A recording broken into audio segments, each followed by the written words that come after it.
இது இந்தியாவில் இருக்கிற வீட்டில் ஒத்தடுக்கு மல்லிகைப்பூ செடி இருக்குது எங்கள் வீட்டில் 2வது மாடியில். அப்புறம் பாருங்கள், பக்கத்தில் ஒரு கருவேப்பிலை செடி இருக்குது. அதுக்கு மேலே ஒரு டிசம்பர் செடி, ஒரு செடி தான், அதில் 4-5 கிளை இருக்குது. அப்புறம் இங்கே பன்னீர் ரோஸு, அது காஞ்சி போச்சு பூவெல்லாம். இங்கே பாருங்கள், ஒரு ரோஸ் கலர் செடி, ரோஸ் இருக்குதுங்களா. இங்கே ரோஸு. கீழே பாருங்கள், இது செம்பருத்தி மஞ்சள் கலரு. இது உங்களுக்கு தெரியும், துளசி மடம். இது பாவக்காய் செடி, இது கத்தாழை செடி, இது இது மல்லிகைப்பூ செடி தான். இது ரோஸ் செடி.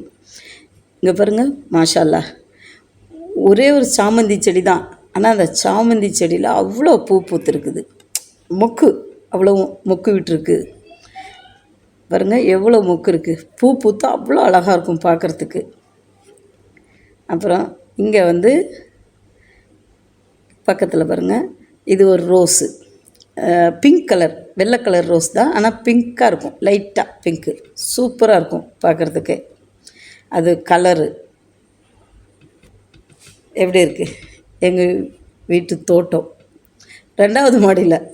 இதெல்லாம் எங்கள் தம்பி பொண்டாட்டி பசங்க எல்லாம் இது வீட்டில் செய்கிறது. இது துளசி. இது பாருங்கள், பசலிக்கீரை, சிவப்பு கொடி பசலி. இது அவ்வளோ நல்லது உடம்புக்கு. இந்த பசலிக்கீரையை நீங்கள் பருப்பு போட்டு கூட்டு வச்சு சாப்பிட்லாம்.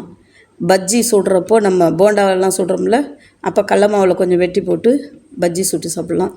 இது பாருங்கள், இது பெப்சி பாட்டிலில் வச்சுருக்காங்க.